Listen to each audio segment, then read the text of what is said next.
Hello and welcome to our quick video today. We're aware that you're all busy out there creating sourdough loaves, and I thought you might have come across one or two little problems along the way. So today I'm joined by Gareth, who's going to give us some hints and tips on creating the perfect sourdough loaf. Hello, Gareth. Right. So first of all, when we're making the starter as the yeast component for the sourdough, I've looked at the recipes I've looked at. Just say to use flour. Does it matter what type of flour we use? Ideally, you're going to be wanting to use a strong bread flour. It has a higher protein content in it, which means that it can have a stronger structure, it will rise better, and it'll be a lot easier to handle. If you use just like a general all-purpose flour, while you can do it, it's just not going to give you the same results. It's going to be harder to handle, and it's not going to give you as much rise because of the lower protein content. Okay, right, okay. So try and get hold of that. But if we can't, then... Yeah, by all means, you can mix your own flours. Wholemeal flour generally has a higher protein content than a general all-purpose flour. So I think at the minute at home, I'm using 60% strong white flour because I don't have much left. And I'm using 20% rye flour and 20% wholemeal flour. And it works really well. Any flours together that you've got? Yeah. Yeah. If you are using a wholemeal flour, you'll need to add a little bit more water because it seems to absorb slightly more the hydration levels. It can handle a lot more water than your normal ground white flour would. Oh, okay, that's interesting. Yeah. So once I've actually made it all, it's really sticky, and I really struggle. And I want to naturally I want to add more flour to it to try and make it less sticky. Is there any really good hints and tips you can give me for that? So I think one of the most important things when handling the sourdough, once you've made it, is that because it has such a high hydration level and water in it, that always use a scraper. When the lockdown happened, I left all of my chef tools at work, so I had to cut an ice cream lid that I had into a scraper. It works just as well as a commercial breaking one would. And as little as possible, I'll handle it with my hands, and the rest of the time I'll use the scraper. Adding flour to it isn't a great option because it will just get sticky again.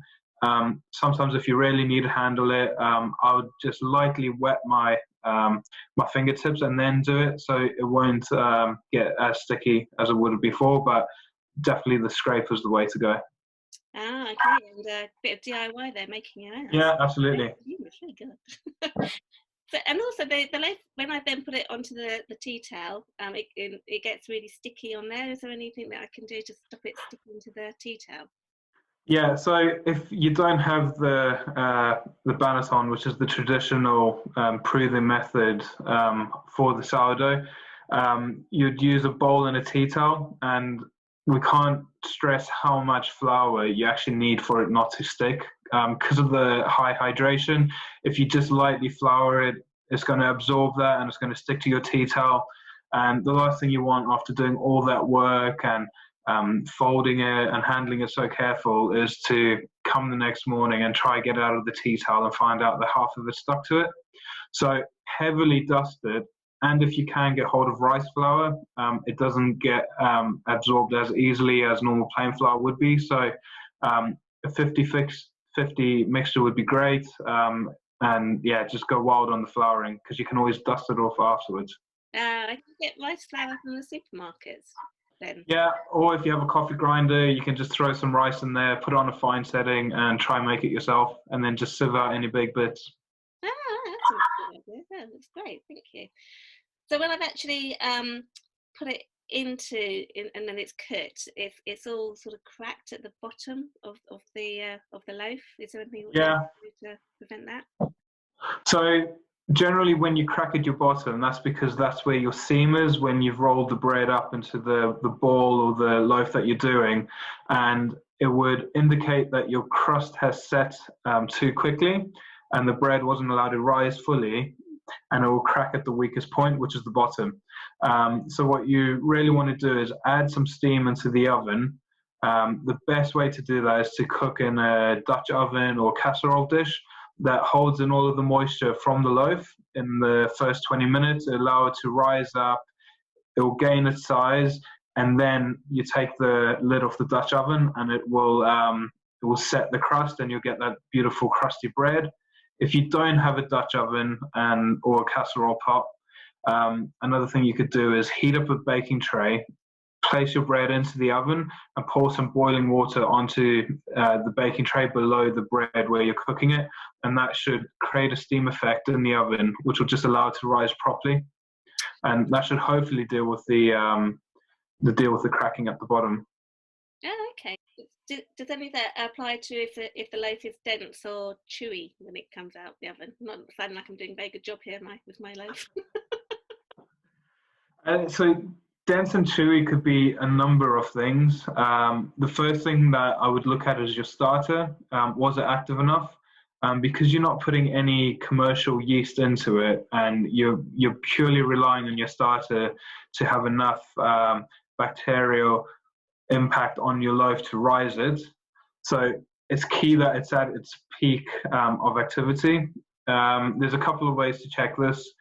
The one would be, which I do often, is I take a spoonful of it and I drop it into some warm water. If it floats, you know that it's ready, and if it just drops to the bottom, then you either need to feed it again and wait, but it's not at its peak activity.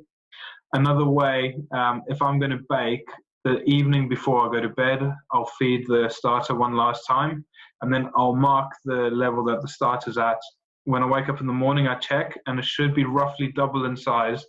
And you know, if it's up to double in size, it's really active and you're ready to bake. So 100% check your starter. That'll be the first one. And then the second one would be that you haven't proved it for long enough.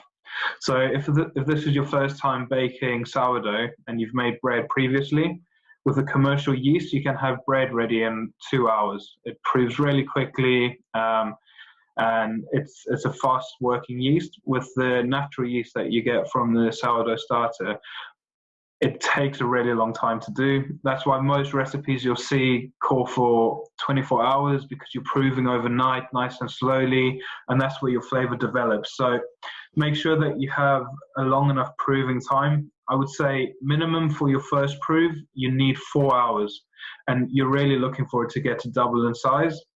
And then you'll knock it back, you'll make it into your little ball, and you put it into your banneton or your tea towel in a bowl, and then prove it overnight in the fridge.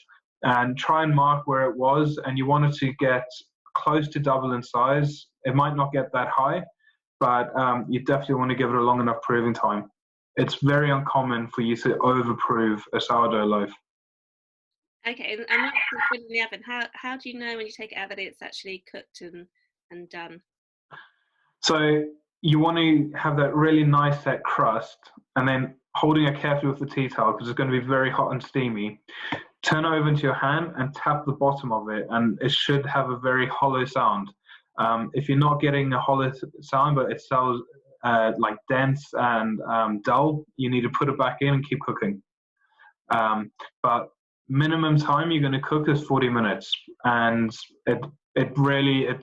you're not going to overcook it because of the high level of hydration inside it. That's brilliant. And just finally then, when we've been making the starter over the week, if we get to the end of the week and we only use half of it, is there a way to maintain it, or do we just have to do it for the week? So if you're only baking once a week, it would be quite wasteful to be feeding it every day and just keeping it out at room temperature, because then you will need to feed it every day. You can place it into the fridge and feed it once a week. That's a great way that you use very little flour to maintain it. But you can also keep it keeps really well in the fridge. Feed it once a week, the same amount of flour that you would do normally, so 50 grams of flour, 50 grams of water. And I would take it out 2 days before you need to use it again. Give it 2 really good feeds, and it should come back up to full activity for when you want to bake. Wow, and how does it keep for? Does that keep for? It would be indefinite. Oh wow, that's amazing. Yeah, so there's many. I'm sure if you haven't made your own sourdough and you go online, you'll see some bakeries are selling sourdough starters that have been. They claim that they've been alive for 64 years, which is great. Yeah, so I mean, it will last for as long as you're willing to feed it. Having a mature starter is great. It doesn't need to be 64 years, anything like that. You can easily get a great working starter after a couple of weeks.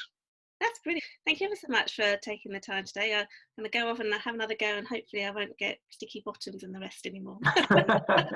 That's great. Yeah, absolutely. Good luck. Thank you.